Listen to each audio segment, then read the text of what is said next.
The mashed potatoes were still steaming when my sister stood up and tapped her glass, shattering 15 years of my life's work in an instant. My world imploded, and I knew, with a gut-wrenching certainty, nothing would ever be the same. Everyone was gathered around the dining table, the cozy hum of family chatter filling the room. But suddenly, the air thickened, and a cold, inescapable dread settled over me. "Everyone, I have an announcement," Ashley chirped, her voice practically dripping with forced excitement. She put one hand on our mother's shoulder, the other on Dad's. "Mom and Dad have made an incredible decision about the future of Hartley Interior Design." My stomach plummeted even before she finished that sentence. I built that company from scratch.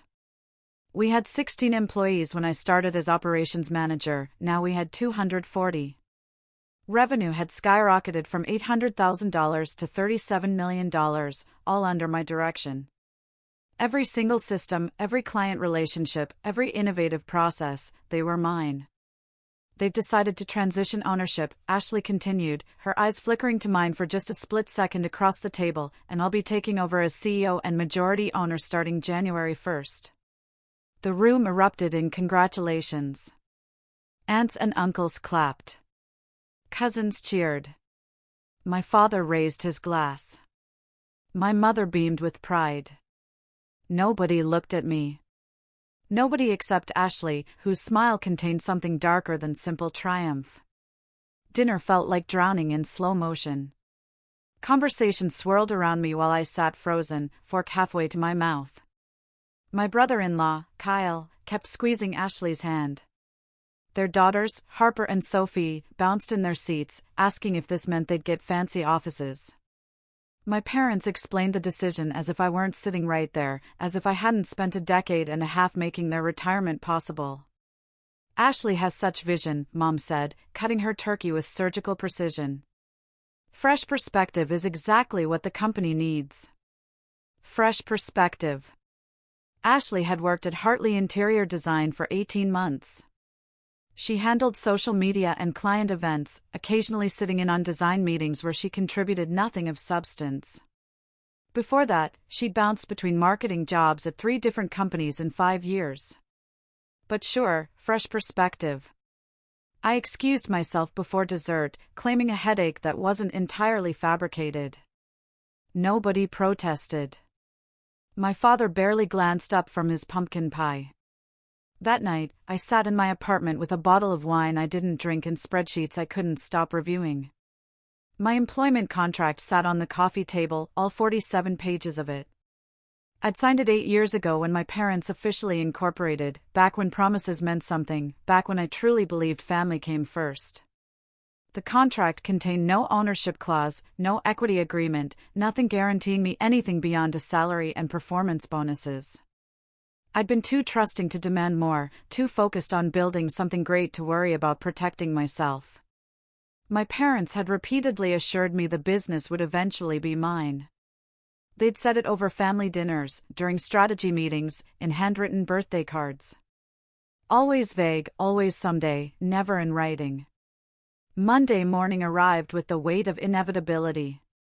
I drove to the office through familiar streets, parked in my assigned spot, and rode the elevator to the 3rd floor like always. Everything looked the same. The reception area with its carefully curated artwork. The conference room where I closed deals worth millions. The design floor where my team transformed empty spaces into dreams. Ashley was already in what used to be the spare office, supervising the installation of new furniture, a glass desk, a designer chair, abstract paintings that probably cost more than most people's monthly rent.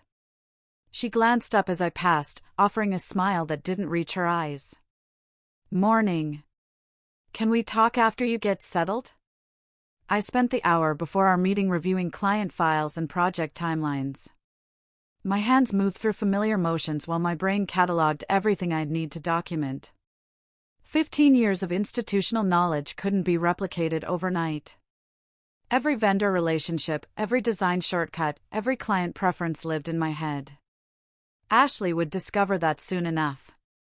The design team arrived looking shell-shocked. Chloe, my lead designer, stopped by my office with coffee and devastation written across her face. Is it true? She's really taking over, apparently? But you built this place. You're the reason any of us have jobs. Chloe set the coffee down with shaking hands. Half the team is already updating their resumes. Nobody wants to work for someone who's never actually designed anything. Don't do anything hasty. Let's see how this plays out.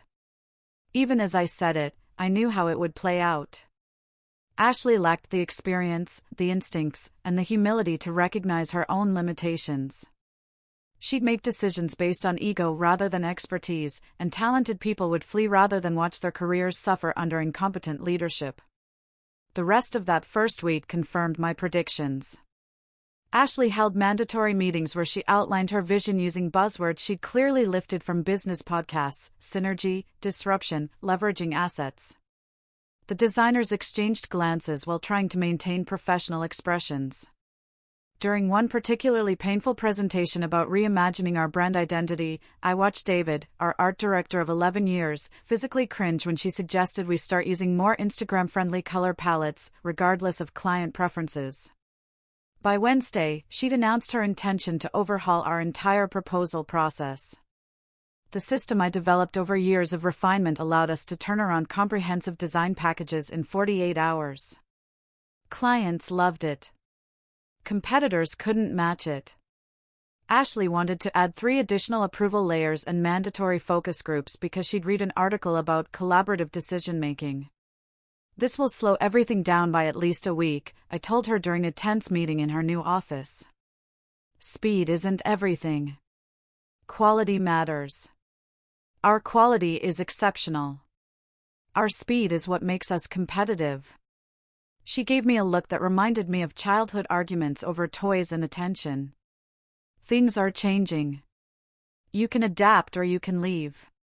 The implied threat hung between us like smoke. She wanted me gone. Keeping me around meant constant reminders that she'd inherited rather than earned her position.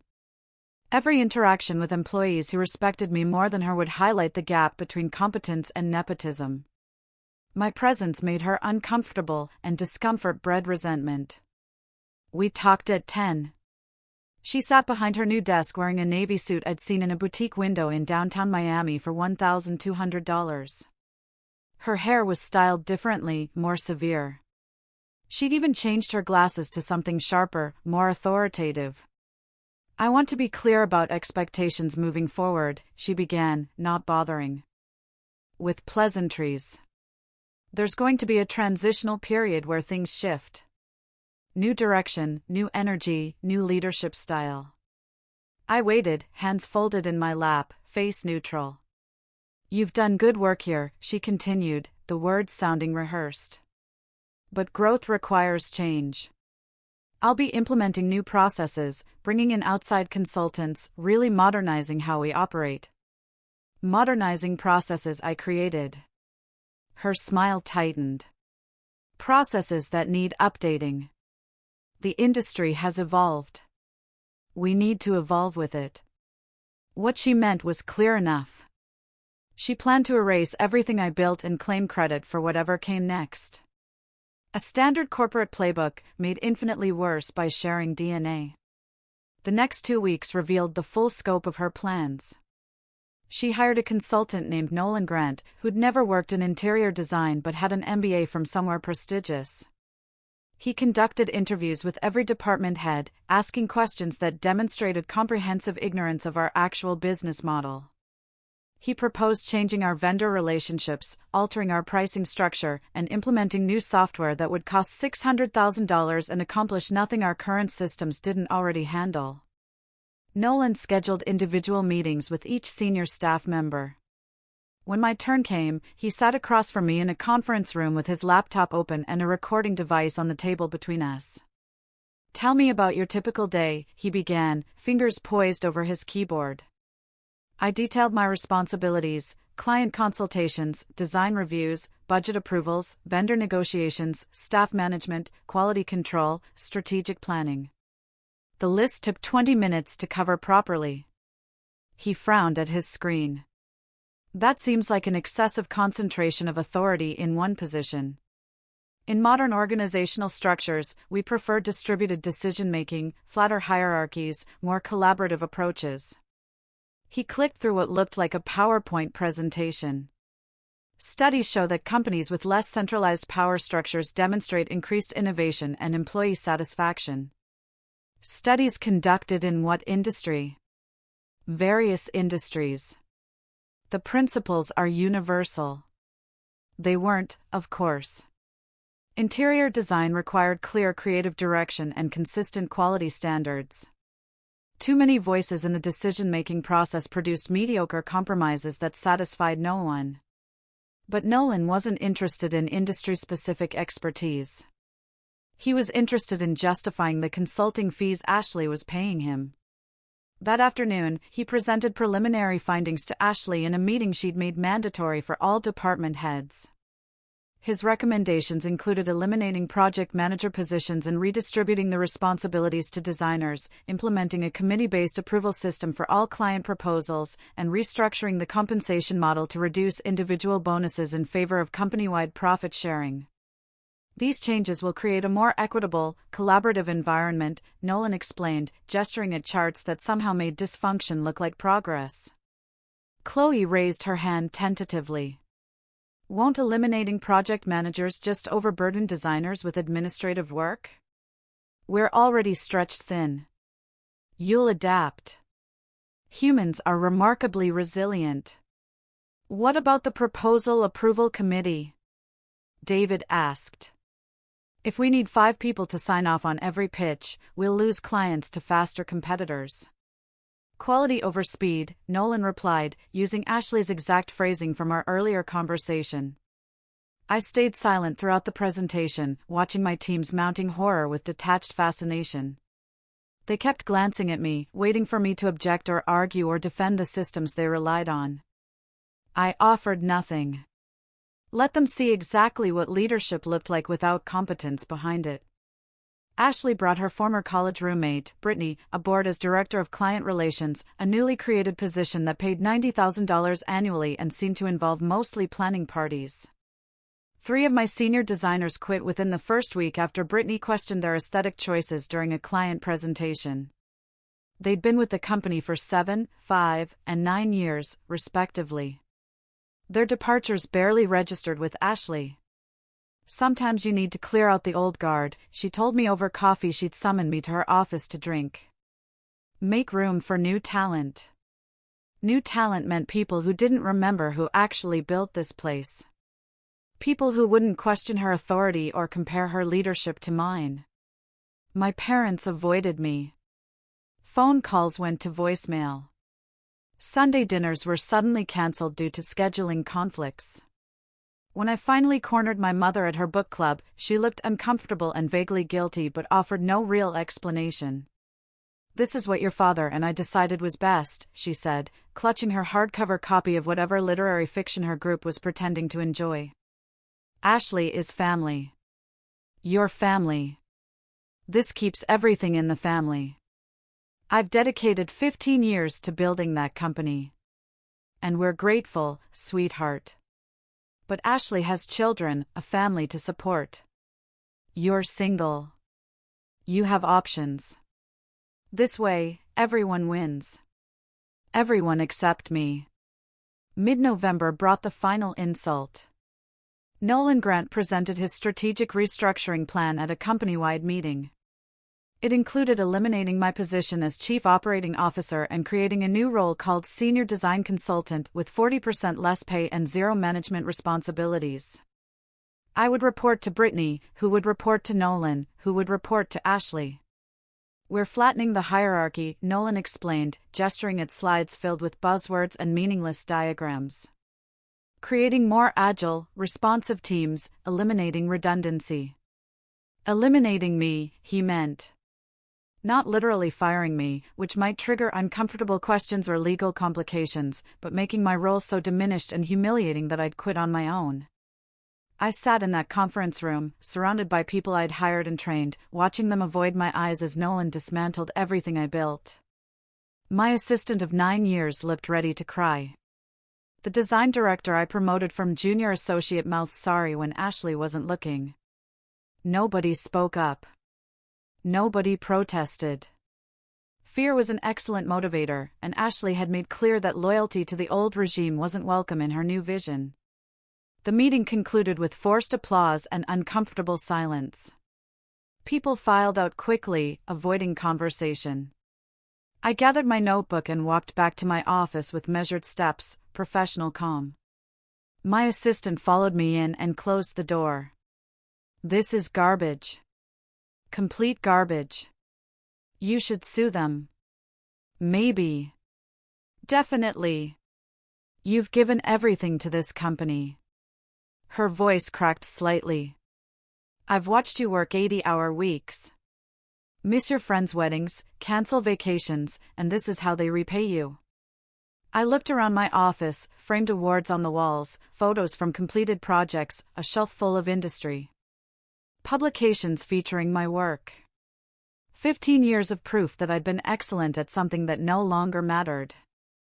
Start looking for other opportunities, I told her quietly. Update your resume. Reach out to contacts. This ship is sinking.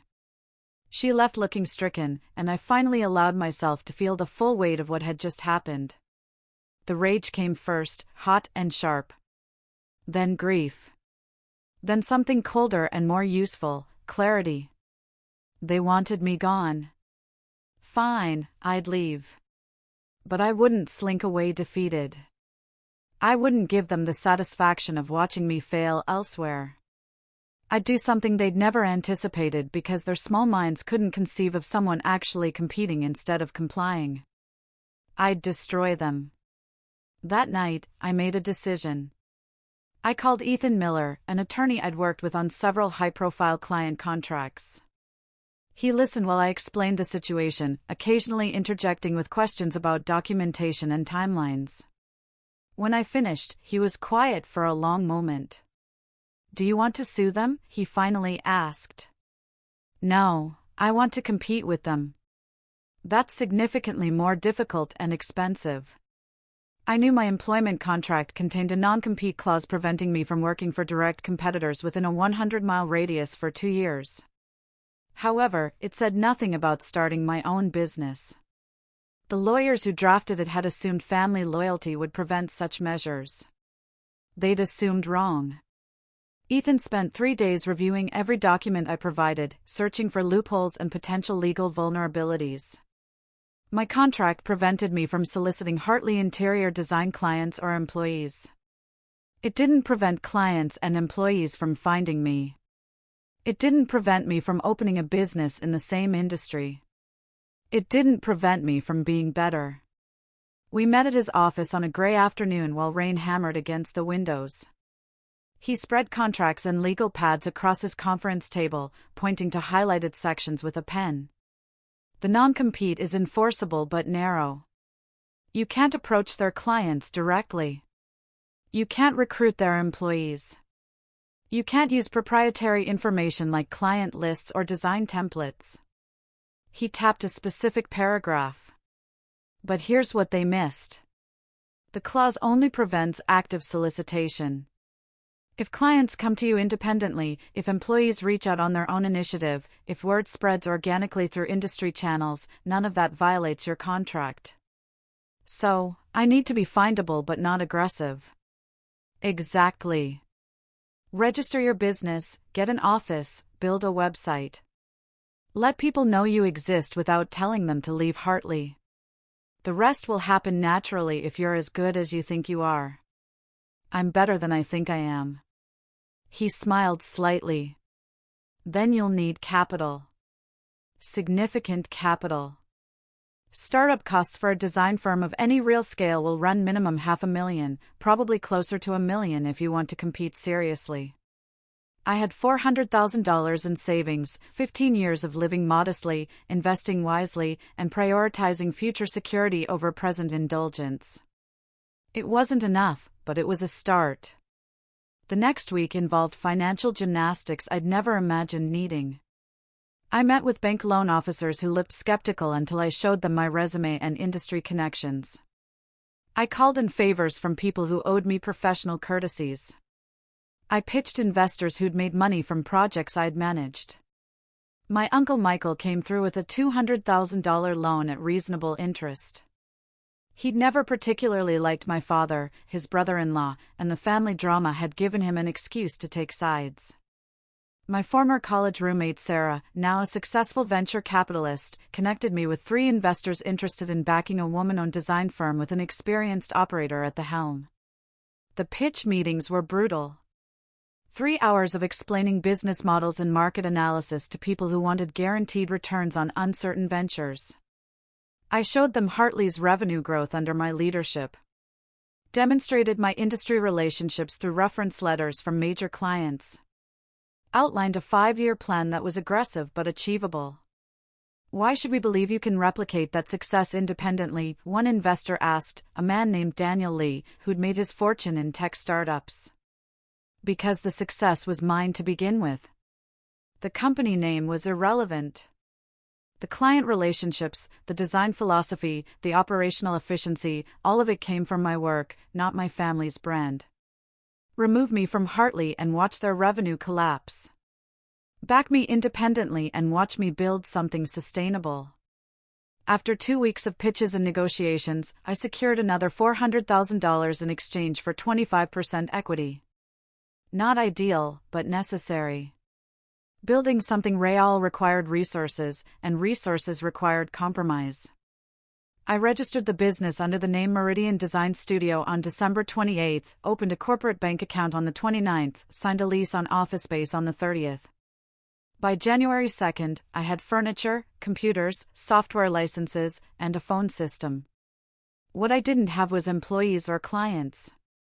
The office space sat in a modern building in downtown Dallas, 2 miles from Hartley's location, but still within the city's main business district.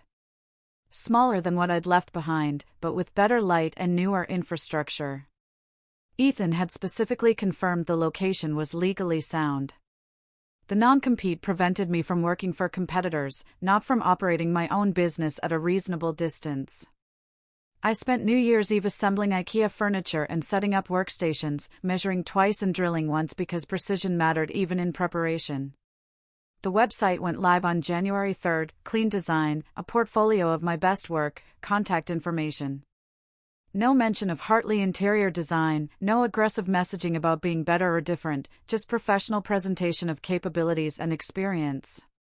Within 6 hours, I had my first inquiry from a client I'd worked with 4 years ago on a restaurant renovation. Heard you started your own firm, the email read.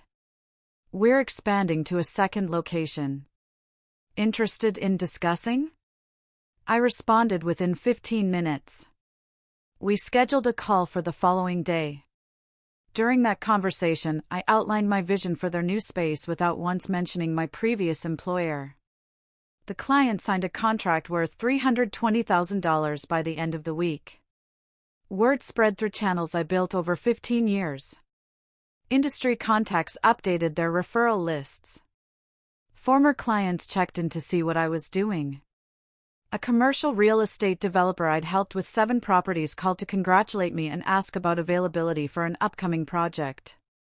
I figured you'd land on your feet, he said, his voice warm with familiarity. You were always the brains behind that operation. Your sister taking over must be interesting. It's a transition. If you need a reference or an introduction to anyone, say the word. You earned a lot of goodwill in this industry. Goodwill mattered more than I'd fully appreciated. Reputation, built slowly through consistent excellence, became currency when everything else had been stripped away. People remembered who delivered results and who made promises. They remembered who solved problems and who created them. That resolved itself faster than expected. My former assistant showed up at the new office on January 5th with her resignation letter already submitted. 3 designers followed on the 6th. 2 project managers on the 7th. By the end of the second week, 17 Hartley interior design employees had jumped ship, including the operations director and 2 senior account executives. More would follow in the coming months as Ashley's mismanagement became increasingly unbearable. They'd watched Ashley and Nolan destroy morale and recognized a sinking ship when they saw one. I offered competitive salaries, profit-sharing agreements, and something Ashley couldn't provide, respect. Chloe arrived on a Tuesday morning with coffee and cautious optimism. I gave notice yesterday. Ashley didn't take it well. I didn't recruit you. I know. That's why I'm here. You didn't have to say anything. We all saw what was happening. She set down her portfolio. Nolan tried to implement his new proposal system last week. It took 17 hours and 4 meetings to approve a basic residential design. The client went with someone else because we couldn't move fast enough. That's unfortunate. It's preventable. Everything he's doing is preventable, but Ashley won't listen to anyone who actually knows what they're doing. Chloe glanced around the sparse but functional office. I'd rather build something new than watch something good get destroyed by incompetence. Others echoed similar sentiments. David quit after Ashley overruled his design choices on a major hotel project, substituting her own aesthetic preferences despite having no formal training. The operations director left when Nolan eliminated her position entirely, claiming her responsibilities could be distributed among existing staff. 2 account executives departed after Brittany questioned their client management approach and suggested they try being friendlier. Each resignation felt like validation. These were talented professionals choosing competence over comfort, integrity over inertia. They could have stayed and collected paychecks while the company collapsed around them. Instead, they bet on something uncertain because they believed in the person leading it. The clients came next. I didn't solicit anyone. I simply let existing relationships run their natural course. A boutique hotel chain I'd worked with for 6 years called to discuss their expansion project. When they learned I'd left Hartley, they asked where I'd gone. 2 weeks later, they signed with Meridian, a commercial real estate developer did the same. Then a restaurant group. Then a tech company relocating their headquarters. My non-compete prevented direct solicitation. It couldn't prevent clients from choosing who they wanted to work with. It couldn't prevent them from recognizing that I was the one who delivered results all those years, not the company name on the door. Each new contract felt like removing weight from my shoulders. Not just the financial security, though that mattered. More importantly, it proved that my value existed independently of my family's brand. I hadn't been successful because of the Hartley name. The Hartley name had been successful because of me. A tech executive I'd worked with on 3 office build-outs called in late January. We're planning a major renovation, he said. $500,000 project. I reached out to Hartley first because of our history, but honestly, dealing with your sister has been frustrating. She doesn't understand our needs and keeps pushing generic solutions. Is there any chance you could take this on? Send me the project brief. We signed the contract 3 days later. The client sent Ashley a polite email explaining they decided to go in a different direction. I heard through industry contacts that she'd thrown a stapler across her office when she read it. By February, the pattern had become undeniable. Hartley wasn't just losing new business. They were hemorrhaging existing relationships. Clients who had worked with me for years had no loyalty to a company that no longer included the person they actually trusted. Ashley tried to salvage relationships through discounts and desperate pitches, but desperation smells like weakness, and nobody wants to work with weakness. The tech renovation went flawlessly. We finished 2 weeks ahead of schedule and came in under budget. The client was so pleased they sent referrals to 2 other companies in their network. One of those referrals turned into a $700,000 contract for a corporate headquarters redesign. Meanwhile, Hartley's hotel project, the one Ashley had overruled David on, became a disaster. The design she'd forced through clashed with the building's architecture and the client's brand identity. They demanded revisions. Ashley insisted her vision was correct. The client threatened to sue for breach of contract. Eventually, Hartley refunded half their fee and the hotel hired another firm to fix the problems. Industry gossip traveled fast. People whispered at networking events and conferences. Did you hear about Hartley? Total collapse since she took over. I heard they've lost a dozen major clients. I heard their best designers all quit. I heard the sister who actually built the place started her own firm, and it's thriving. Ashley called on February 3rd, her voice tight with barely controlled rage. You're approaching our clients. I haven't contacted a single Hartley client. Check your records. You're using relationships you built while employed here. I'm accepting work from companies that want to hire me. That's called business. She threatened legal action. Ethan sent her a letter explaining why she didn't have a case, CCING my parents for good measure. The threat stopped, but the damage accelerated. Hartley Interior Design lost $8 million in projected revenue during the first quarter. 6 major clients moved to Meridian. For more chose different firms entirely rather than work with Ashley's inexperienced team.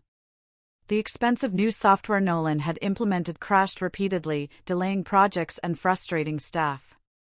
2 more designers quit, citing a hostile work environment. March brought new complications for Hartley. A luxury condominium developer they'd worked with for 3 years filed a formal complaint with the Better Business Bureau. Ashley's team had missed critical deadlines, ignored the client's specifications, and delivered work that failed to meet basic quality standards. The developer posted a scathing review on multiple industry platforms, detailing every failure with receipts and documentation. Hartley Interior Design used to be reliable, the review concluded. Under new management, they've become amateur hour. Save yourself the headache and hire actual professionals. The review went viral in our niche industry. Other dissatisfied clients added their own complaints in the comments. People shared screenshots across LinkedIn and industry forums. Within a week, Hartley's reputation, built over decades, had been fundamentally damaged. My parents remained conspicuously silent through all of this. They'd handed Ashley the keys to their legacy and were watching her drive it off a cliff, but pride or stubbornness prevented them from intervening. Or perhaps they'd finally realized the magnitude of their mistake and couldn't face it. I ran into my mother at a grocery store in mid-March. She looked older somehow, the lines around her eyes deeper than I remembered. We stood in the produce section with a cart between us like a barrier. Your sister is having a difficult time, she said finally. That's unfortunate. You could help her, guide her. You know the business better than anyone. I knew the business. Past tense. Now I know my own business. She flinched at the distinction. Family should help family. You're absolutely right. Family should help family. Maybe you should have remembered that before Thanksgiving. I left her standing there among the organic lettuce and imported apples, and I didn't look back. By April, Ashley was scrambling. She tried to win back lost clients with aggressive discounting, which only damaged their profit margins and made them look desperate. She hired inexperienced designers at lower salaries, thinking she could save money, but their work quality suffered dramatically. A luxury condominium project went so poorly that the developer threatened to sue, eventually settling for a 50% refund and scathing reviews across industry platforms. Nolan Grant abandoned ship in early April. His contract had been for 6 months with an option to extend. He declined the extension, citing philosophical differences regarding implementation strategy. Translation: he'd collected his fees while watching his recommendations destroy the company, and now he wanted distance before anyone associated him with a failure. Brittany lasted another 3 weeks before finding employment elsewhere. Her departure left Ashley effectively alone, surrounded by junior staff who didn't respect her and senior clients who didn't trust her. June brought the Industry Awards ceremony, an annual event showcasing the best design work from the previous year. Hartley Interior Design had won or placed in the top 3 for 7 consecutive years. Every project submitted had been mine. This year they submitted work completed during the previous calendar year, projects I'd overseen before leaving, but the judging panel clearly factored in recent performance and reputation. They didn't place. Meridian Design Studio won gold in commercial design and silver in residential. The recognition was gratifying, but the expressions on my parents' faces when my name was called mattered more. I accepted the awards wearing a dress I bought specifically for the occasion. Navy blue, elegant without being ostentatious. My team cheered from our table while I gave a brief acceptance speech thanking them for their talent and dedication. Across the room, my parents sat at Hartley's table looking like they'd swallowed glass. Ashley wasn't there. She claimed illness, but everyone knew the real reason. We need to talk about what's happening. What's happening is I'm running a successful business. What's happening at Hartley isn't my concern. You're destroying what we built. No, Dad. I'm building what I should have owned. You destroyed what we built when you handed it to someone unqualified because she has kids and I don't. My mother got on the line, her voice pleading. Ashley is struggling. She's in over her head. Can't you help her? I spent 15 years helping build that company. Where was my help when I needed it?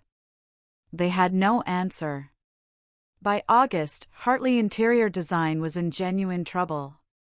They'd lost $16 million in revenue. Staff turnover exceeded 60%. Their reputation in the industry had collapsed. Nolan Grant left to consult elsewhere after his strategies failed spectacularly. Brittany quit after Ashley blamed her for client losses that had nothing to do with event planning. Ashley called me directly in September, bypassing lawyers and pride. I need your help. You need a miracle. Please, I'm drowning. The company is falling apart. I don't know what I'm doing. You should have thought about that before you took something you weren't capable of running. She cried, actual tears, sobbing into the phone about her daughters and her mortgage and how unfair everything was. I felt nothing. Empathy required believing someone deserved compassion, and she'd earned none of mine. October brought the bankruptcy rumors. Vendors weren't being paid on time. Employees reported delayed paychecks. A major project went unfinished when Hartley couldn't afford to pay their contractors. My former design director, still working there out of some misplaced loyalty, called to warn me things were worse than anyone realized. They're going to close, she said. Maybe before the end of the year. You should know in case anyone comes asking questions about what happened. What happened was predictable. What happened was exactly what should happen when unqualified people get opportunities they didn't earn. What happened was consequences. My parents showed up at Meridian in early November. No appointment, no warning. The receptionist called back to my office, clearly uncomfortable. There are 2 people here claiming to be your parents. I almost said to turn them away. Almost. Some tiny remaining fragment of curiosity made me agree to see them. They looked diminished somehow. My father's suit hung looser than I remembered. My mother's carefully maintained appearance showed cracks around the edges. They sat in my office, the one with actual windows and artwork I'd chosen myself, and stared at everything I built without them. It's nice, my mother said quietly. You've done well. Yes. My father cleared his throat. We made a mistake. Multiple mistakes. We thought we were doing the right thing. Family legacy. Keeping everything together. Ashley seemed enthusiastic and you seemed so capable that we thought you'd land on your feet anywhere. Capable people don't appreciate being punished for their competence. They asked if I would consider returning to Hartley, not as an employee, but as a partner. Equal ownership with Ashley, full operational control, complete authority to restructure as needed. They offered percentages and terms that would have been insulting even if I'd been interested. I already have a company. One I built myself that nobody can take away from me. What about Ashley? My mother asked, her voice soft. What about your sister? What about the sister who watched you spend 15 years building something and decided she deserved to take it? What about the sister who couldn't manage basic respect, let alone competent leadership? What about the sister who's never once apologized or acknowledged that maybe, possibly, this situation is fundamentally unjust? They had no answer to that either. Ashley filed for bankruptcy on November 22. Hartley Interior Design closed its doors on the 27th, 1 week before Thanksgiving. The remaining 73 employees lost their jobs.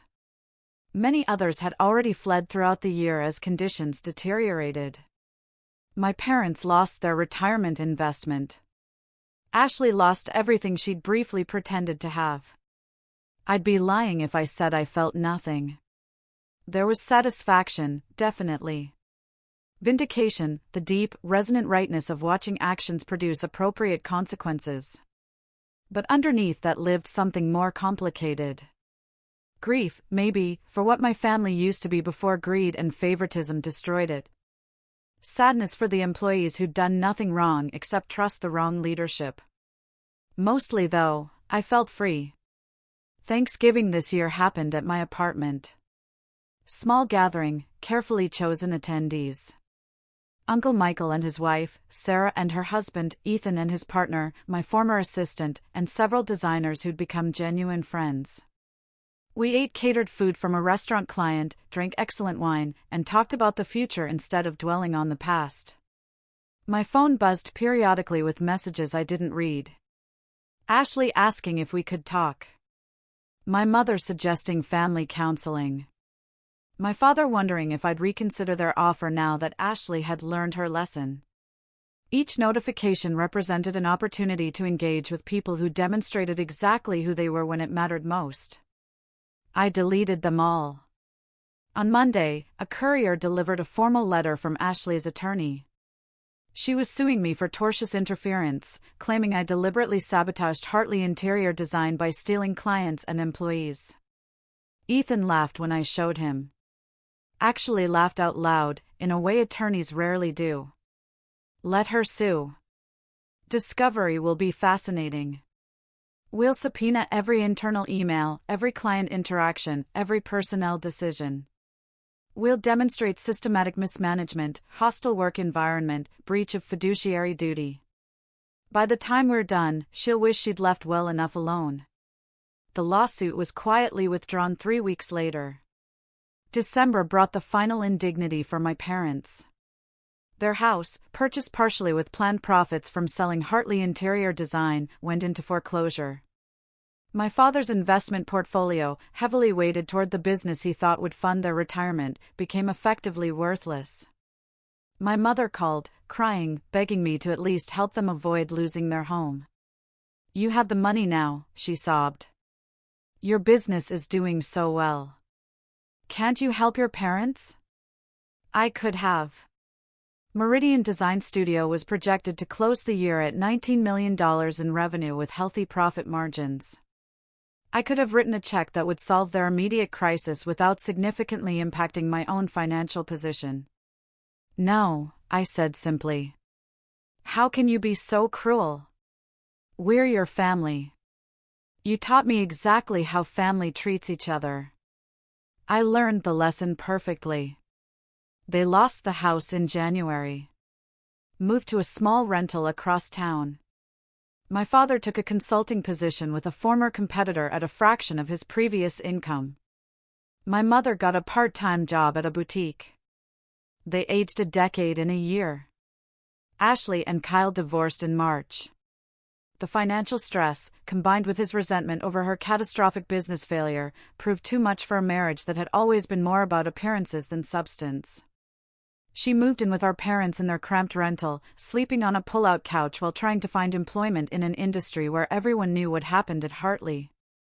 I heard all this secondhand through extended family who still tried to maintain relationships with everyone involved. They'd hint that maybe enough time had passed. Maybe forgiveness was possible. Maybe family should forgive family. Maybe people should consider consequences before betraying those who trust them. Meridian Design Studio expanded in April, taking over an entire floor in a new building in downtown Dallas. We hired 30 additional employees, opened a satellite office in Miami, won another 3 industry awards, and signed contracts worth $22 million. My 25% investors were thrilled. My employees were thriving. My clients were satisfied. I built something real, something mine, something nobody could take away because they decided someone else deserved it more. On the anniversary of that Thanksgiving dinner, I received a handwritten letter from Ashley. No lawyer letterhead, no demands or accusations, just several pages of cramped handwriting on plain paper. She apologized, listed every mistake, every act of arrogance, every moment of cruelty. She explained that she'd been jealous of my success, resentful of my capabilities, angry that I made difficult things look easy. Admitted she'd pushed for ownership, not because she wanted to run the company, but because she wanted what I had. Recognized too late that wanting something and deserving something were entirely different. The letter concluded with a simple request, not forgiveness, but acknowledgement that she understood what she destroyed. I read it twice, then filed it away in my desk drawer. Maybe someday it would mean something. Maybe someday enough distance would exist that I could look at those words without remembering how completely my family had failed me. Today wasn't that day. My family calls occasionally, always wanting something. Money, connections, job opportunities, favors. I decline politely and disconnect.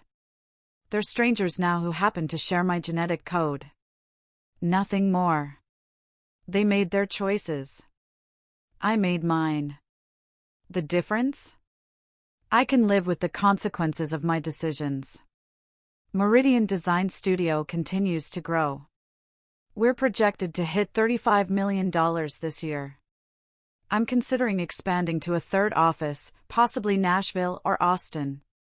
My life is full of people who value competence and loyalty, who understand that trust is earned and respect is reciprocal. Sometimes I drive past the building that used to house Hartley Interior Design. It's occupied by a tech startup now, their bright logos covering the windows where my company's name once stood. I feel nothing when I see it.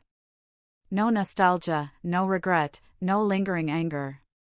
Just the quiet satisfaction of knowing I built something real, something mine, something nobody can ever take away. What would you have done if your family betrayed you like that?